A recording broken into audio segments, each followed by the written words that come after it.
Hi, this is Khushbu with another question of circles. This is question number 6 from exercise 10.5, page number 185 from NCERT. This says ABCD is a cyclic quadrilateral whose diagonals intersect at a point E.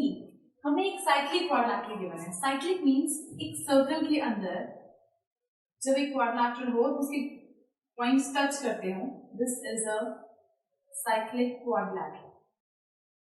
Suppose this is A, this is B, this is C and this is D. Cyclic quadrilateral. फिर कहते हैं कि whose diagonals intersect at a point E. ये diagonals ये और ये intersect करते हैं point E पर. If DBC angle is 70, DBC, okay, DBC इतना angle, ये पूरा angle भी नहीं आएगा, सिर्फ इतना portion. DBC is 70. Angle BAC is 30. BAC, this is ये 70 था and this is 30. आपको ध्यान रखना है कि पूरा एंगल ही नहीं आ रहा है. He says BAC सिर्फ इतना पोर्शन आ रहा है. This is 30. Find angle BCD. आपको फाइंड क्या करना है? ये पूरा angle. This angle we have to find.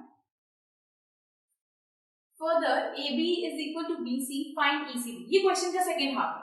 जहां तक ये फुल स्टॉप है, आप पहले इस पार्ट के अकॉर्डिंग सॉल्व करेंगे, उसके बाद सेकेंड उसको. सो हमें गिवन है कि ये एंगल 30 है, ये 70 है, तो हमें ये वाला एंगल फाइंड करना है. अगर हम ध्यान से देखें, if this angle is 30, तो हमारा जो ये वाला एंगल होगा, this angle, ये भी 30 होगा. ऐसा क्यों? अगर if you see NCERT में आपकी थ्योरम है कि angles in the same segment of a circle are equal. एक सर्कल के सेम सेगमेंट में बनने वाले एंगल्स इक्वल होते हैं. सपोज ये एक सेगमेंट है, पूरा एक सेगमेंट आ गया, तो यहाँ से एक एंगल बन रहा है और एक एंगल यहाँ से बन रहा है, तो ये दो एंगल आपस में इक्वल हो, ये सेम सेगमेंट. अब इस फिगर को अगर आप यहाँ से देखें तो ये वाली चीज, दिस यहाँ से लेकर यहाँ तक ये एंगल बन रहा है कुछ, क्या ये अब लग रहा है सेम सेगमेंट में बन रहे हैं? बिल्कुल इस तरह जो मैंने आपको दिखाया था. इस फिगर को जैसे देखें तो ये दोनों एंगल सेम सेगमेंट में, इसलिए इनकी वैल्यूज इक्वल है. एंड मेक श्योर जो भी आप लिख रहे हैं उसका रीजन जरूर मेंशन करें. सो हमें गिवन है कि ABCD is a cyclic quadrilateral और हमें गिवन है angle DBC is equal to 70 and angle BAC is equal to 30. To find, हमें फाइंड करना है angle BCD. Angle BCD. So proof, सबसे पहले हम ये कहेंगे कि ये वाला एंगल और ये वाला एंगल इक्वल है क्योंकि angles in the same segment of a circle are equal. So ये एंगल है BAC और ये एंगल है BDC. D की बात हो रही है. So angle BAC is equal to angle BDC is equal to 30 degree. Reason जरूर लिखना है हमें, angles in the same segment of a circle are equal. वो एंगल्स इक्वल होंगे. सो अब ये दो एंगल्स इक्वल हैं. अगर हम सिर्फ इसी ट्रायंगल को कंसीडर करें, ये ट्रायंगल BDC, अगर आप सिर्फ BDC को देखेंगे तो उसके अंदर ये लाइन नहीं है. जब आप एक ट्रायंगल की बात करते हैं तो उसमें बाकी कुछ नहीं है, ना ही ये E है अभी हमारे पास. तो ये 70 है, ये 30 है, ये हम निकाल पाएंगे एंगल सम प्रॉपर्टी से. तो ये हमें करना है, एंगल सम प्रॉपर्टी लगाएंगे हम इस ट्रायंगल पर और इस एंगल को फाइंड करेंगे. ये मैं दोबारा ड्रॉ कर देती हूँ. दिस इज क्वेश्चन के रेस्ट ऑफ द पार्ट के लिए. In triangle BCD, angle BDC, angle BCD plus angle BCD plus angle CDB is equal to 180. Reason हम देंगे angle sum property. Angle sum property से पूरे ट्रायंगल का सम होता है 180. तो BDC, this angle is 30, BCD, this angle we have to find, और CBD is 70.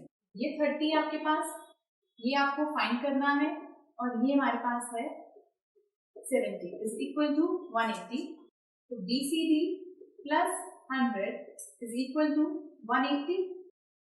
तो BCD is equal to 180 minus 100, ये हमारे पास आ गया 80 डिग्री. सो आपके पास इस पूरे एंगल की वैल्यू आ गई 80 डिग्री। अब हमसे कहा जा रहा है क्वेश्चन के सेकेंड हाफ में, फर्दर अगर ए बी बी सी के इक्वल है, ये ए बी और ये बी सी दोनों साइड्स इक्वल है, अगर फाइंड एंगल ईसीडी। ईसीडी सिर्फ इतना सा पार्ट फाइंड करना है आपको। आपके पास ये पूरा एंगल आया है, मतलब पूरा बीसीडी आया है, अब आपको ईसीडी निकालना है। ECD I am sorry it's this one, इधर का पार्ट थोड़ा सा। सो अगर हम देखें ये जो ट्राइंगल है ईडीसी, इस ट्राइंगल के अंदर ईडीसी के अंदर आपको पूरा एंगल पता है 80 का है। अगर हमें ये एंगल पता चल जाए, ये हमें ऑलरेडी पता है, तो हम एंगल सम प्रॉपर्टी से फाइंड कर पाएंगे। लेकिन हम ये एंगल कैसे निकालेंगे? अब आप देखिए आपके पास ये ट्राइंगल है एबीसी, ये कुछ ऐसे बना हुआ है, this is A, this is B, this is C. अब वो कहता है AB इक्वल है BC के। अगर दो साइड्स इक्वल है इसका मतलब ये वाला एंगल और ये वाला एंगल इक्वल होगा। सो अगर ये वाला एंगल और ये वाला एंगल इक्वल है इसका मतलब ये भी 30 होगा। ऐसा क्यों? क्योंकि आपने एक प्रॉपर्टी पढ़ी होगी कि in a triangle angles opposite to equal sides of a triangle are equal. अगर ट्राइंगल की साइड्स इक्वल हैं तो उसके ऑपोजिट एंगल्स इक्वल हो जाएंगे। सो हम यहीं से इसको शुरू करेंगे। क्वेश्चन के सेकंड हाफ के लिए now it's given that AB is equal to BC to find angle ECD. Proof. सबसे पहले हम शुरू करेंगे इस ट्राइंगल ABC को, इस ट्राइंगल ABC को हम इससे देखेंगे इसमें क्या आता है। सो हमने कहा कि अगर ये साइड और ये साइड इक्वल है तो इसकी ऑपोजिट एंगल ये है, इस साइड की ऑपोजिट एंगल ये है। सो अगर आपको एंगल्स को पहचानने में कंफ्यूजन होती हो तो आप ध्यान रखें, जिन दो साइड्स की बात हो रही है उनके बीच वाला एंगल नहीं हो सकता, एडजेसेंट एंगल नहीं हो सकता, तो जो उनके अलावा बचा हुआ एंगल, इसके सामने ये हुआ, इसके सामने ये हुआ। सो इन ट्राइंगल एबीसी में angle BAC, this one BAC equal होगा BCA के, BCA के इज इक्वल टू 30। रीजन हम देंगे कि angles opposite to equal sides of a triangle are equal, तो वो भी इक्वल हो जाएगा। अब अगर आपके पास ये एंगल 30 है तो आपके पास ये पूरा एंगल था 80, आपके पास ये पूरा एंगल 80 था, तो ये कितना बचा? उसमें से ये 30 निकल गया। पूरे एंगल 80 में से अगर 30 निकल गया आपका तो आपके पास रेस्ट ऑफ द पार्ट बचा 80 माइनस 30, तो हम कहेंगे angle BCD is equal to 80 degree और एंगल BCA ये आधा था is equal to 30 डिग्री। तो दोनों को सब्ट्रैक्ट करें तो आ जाएगा ECD, angle ECD is equal to 80 minus 30 that means 50 degree. सो आपके पास ये वाला एंगल यहाँ से आ गया 50, ये 50 आ गया, तो आप एंगल सम प्रॉपर्टी लगाकर इसको फाइंड कर सकते हैं। So in triangle EDC angle EDC एक बार रियल एंगल लिया हमने, angle ECD plus angle DEC is equal to 180 degree.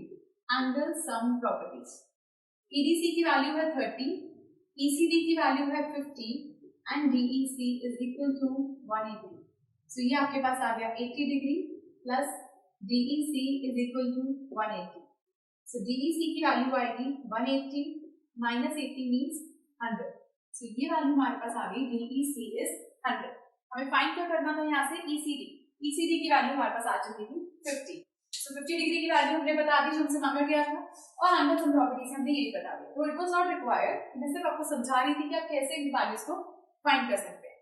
So this was question number 6 from exercise 10.5. In case आपको कोई डाउट हो, please do write to us and we'll watch the next video for some more questions. Goodbye.